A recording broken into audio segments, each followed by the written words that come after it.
In the quiet suburbs of Texas lives Angela Reed, a woman whose entire world revolves around her son. For 15 years, she has poured her heart, her love, and her life into raising Ethan Reed, the boy she has always believed was her own. But sometimes the truth waits, buried in silence, until the moment it shatters everything. For 15 years, Angela believed she was raising her own child, until the truth tore her world apart. 15 years earlier, a violent storm pounded Houston as St. Mary's Medical Center fought through a chaotic night. Thunder shook the building, rain hammered the windows, and the lights flickered under the strain of the failing power grid. Inside the maternity ward, nurses rushed in every direction, voices overlapping with the beeping of monitors and the low hum of the emergency generator. Angela Reed was deep in labor, exhausted, sweating, and fighting to stay conscious as doctors and nurses worked around her. Just down the hall, another woman was giving birth at almost the exact same moment, adding to the pressure and confusion of the night. Angela heard her newborn cry, one sharp, beautiful sound that brought tears to her eyes. But the relief lasted only a moment. Overwhelmed by pain, medication, and exhaustion, her body gave out. She slipped into unconsciousness as the storm raged outside. Meanwhile, in the chaos of the ward, 2 newborn boys were brought to the nurse's station at the same time. The staff was stretched thin, alarms were going off, and paperwork was piling up faster than anyone could manage. A nurse, juggling both infants while responding to rapid-fire calls, set the babies into their bassinets. But in the confusion, she placed each boy into the wrong one. No one noticed the smudged ink on one ID tag. No one checked twice. No one questioned anything as the storm drowned out the small sounds of the ward. Moments later, Angela awoke, groggy but smiling, as a nurse placed a swaddled infant into her arms. She held the child close, whispering a name she had waited her whole life to speak.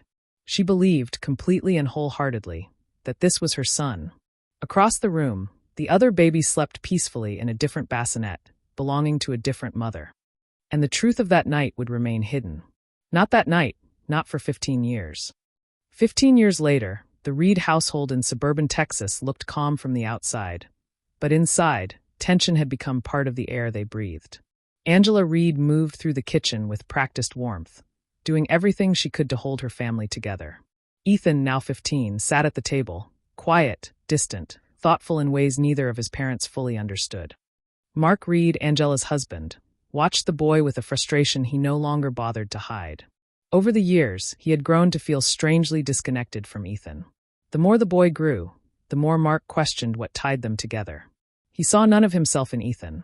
No resemblance in their faces, their habits, their voice, or their mannerisms. And every time Mark pointed it out, his words cut deeper into the fragile peace of their home. Angela always stepped in to defend her son. She reminded Mark that families weren't built on appearances alone, that love mattered more than genetics.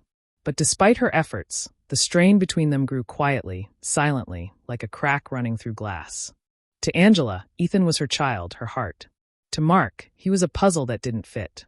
And the unspoken tension between them had begun to suffocate their marriage. The breaking point came one ordinary afternoon at Austin High School. Ethan found himself caught in the middle of a case of mistaken identity. Another student had been accused of damaging school property, and because the boys looked vaguely similar, Ethan was pulled into the investigation. Witnesses were unsure, security footage was blurry, and in the confusion, Ethan's name ended up in an official report. The situation escalated quickly, far beyond anything he expected. When Angela arrived at the school, she found her son anxious and frustrated, insisting he had done nothing wrong. The administrators, trying to resolve the dispute fairly, suggested a solution that stunned her: a DNA test. It would prove Ethan's identity and clear him in the upcoming disciplinary hearing. Angela's heart tightened. The idea felt invasive, unnecessary. But with Ethan's reputation at stake, and the school insisting it was the easiest way to separate him from the real culprit, she found herself cornered. After a long moment of hesitation, Angela finally nodded. For her son's sake, she agreed. A week later, the envelope arrived, plain, white, and heavier than it looked. Angela found it waiting in the mailbox, her name printed neatly across the front. She carried it inside with a sinking feeling, her steps slow, her breath shallow. The house was silent. Ethan was at school. Mark was at work. Angela stood alone in the living room, turning the envelope over in her hands as if hoping it might somehow reveal its contents without being opened. Finally, with trembling fingers, she tore the seal. The paper inside unfolded with a soft crackle. Angela's eyes scanned the lines, searching for reassurance, some confirmation that the school had made a mistake. Instead, her gaze froze on one line. Probability of maternity, 0%. The words didn't make sense at first. She read them again and again, but they refused to change. Her vision blurred, her breath caught in her throat, and the room seemed to tilt around her. The report slipped from her hands and floated to the floor. A moment later, Angela collapsed beside it, sinking to her knees as a wave of shock and heartbreak crushed down on her. In a single sentence, her entire world shattered. When Mark returned home that evening, he sensed immediately that something was wrong. Angela's eyes were red, her hands trembling, and the living room filled with a heavy, suffocating silence. Before she could say a word, Mark's voice broke through, sharp and accusatory. "Angela, did you cheat on me 15 years ago?" he demanded, the anger and fear in his tone raw and unfiltered. Tears streamed down Angela's face as she shook her head violently.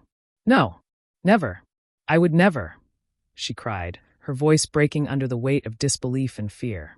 Finally, she held out the report, trembling. Mark's eyes followed her hands to the document.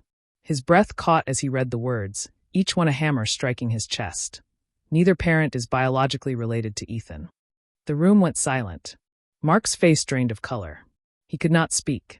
After a long, unbearable pause, he finally whispered, barely audible over the pounding of his own heart, "Whose child have we been raising?" And in that moment, everything they had believed about their family was called into question. Determined to find answers, Angela drove back to St. Mary's Medical Center. The familiar streets of Houston blurred past her, her mind a whirlwind of fear and hope. She pulled into the hospital parking lot, heart pounding, unsure what she would find, or if she even wanted to know. Inside, much had changed. Faces she remembered were gone, replaced by a new generation of staff. The bright, sterile corridors seemed smaller somehow, as if time itself had shifted the hospital around her memories. Angela asked to speak with anyone who might recall that stormy night 15 years ago. At first, the receptionist shrugged, unsure who could help. Then a retired nurse appeared, older now, shoulders stooped, but eyes sharp and knowing. She paused, taking a slow breath before speaking. She remembered the storm, the blackout, the chaos in the maternity ward, and the 2 newborn boys being moved around in the confusion. Her voice was quiet, almost a whisper, as if afraid of the truth itself. "There's a chance. The babies might have been mixed up," she admitted softly. The words hung in the air, heavy and undeniable. Angela's stomach dropped. The possibility she had feared, had tried to push away, was suddenly real. Following the retired nurse's revelation, Angela pored over the hospital records, searching for any clue that could lead her to the truth. One name stood out: Rebecca Turner, a woman who had delivered a baby the same night at St. Mary's. According to the files, Rebecca was a successful realtor living in Dallas, with a son now the same age as Ethan. With determination and a mix of fear and hope, Angela drove to Rebecca's neighborhood. She parked outside the modern house, taking a deep breath before ringing the doorbell, unsure how the encounter would unfold. The door opened, and standing there was Logan Turner, a 15-year-old boy who looked startlingly familiar. The resemblance to Angela was impossible to ignore. The same eyes, the same subtle expressions, the same way he tilted his head when thinking. Rebecca appeared behind him, cautious and defensive. Her eyes narrowed as Angela spoke, her tone sharp with disbelief. She refused to accept any suggestion that something could have gone wrong 15 years ago. The air between them crackled with tension, the weight of long-buried secrets pressing down on the room. In that moment, Angela realized the path to the truth would be far more complicated and far more painful than she had imagined. To put an end to the uncertainty, both families agreed to an independent DNA test at a certified laboratory in Dallas. Angela, Rebecca, Mark, Ethan, and Logan sat in tense silence as the technicians collected samples, each swipe of the cotton swab feeling heavier than the last. Days later, the results arrived. Angela opened the envelope with hands trembling, her heart hammering in her chest. She read the first line and froze. Logan Turner was her biological son. Her eyes filled with tears, a mix of relief and heartbreak flooding through her. Her gaze moved to the next line. Ethan Reed was Rebecca's biological son. The truth, finally undeniable, hit every person in the room like a thunderclap. The boys looked at each other in stunned silence, the weight of years of mistaken identity crashing down around them. For Angela, Rebecca, and Mark, nothing would ever be the same. The reality of the swap, 15 years in the making, had finally come to light. The moment Angela saw Logan, her knees weakened. 15 years of longing, of imagining the child she never held, surged through her all at once.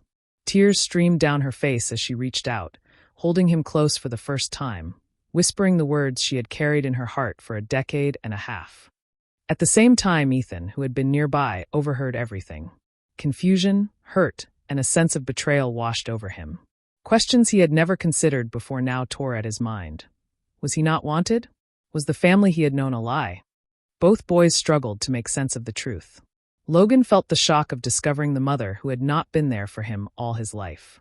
Ethan grappled with the reality that he had been raised by someone who was not his biological mother. The weight of identity, of belonging, pressed down on them both, leaving hearts aching and spirits torn between two families. In that moment, nothing felt certain, and everything felt fragile.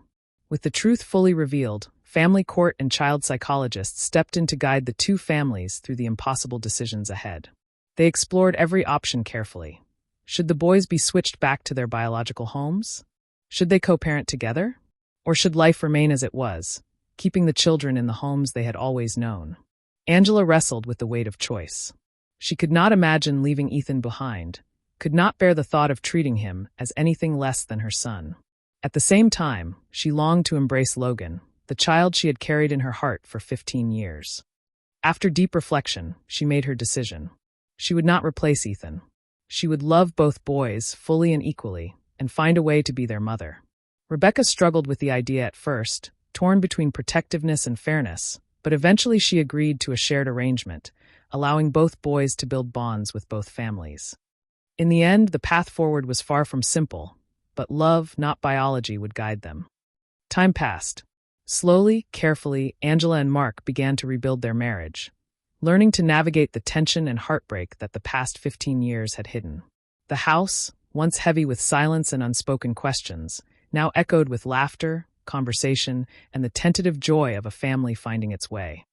Angela devoted herself to both boys, Logan, the son she had never held, and Ethan, the boy she had raised with all her heart. She spent long afternoons with them, sharing stories, listening, and creating memories that belonged to all of them together. The bonds between mother and children grew stronger each day, forged in love and patience.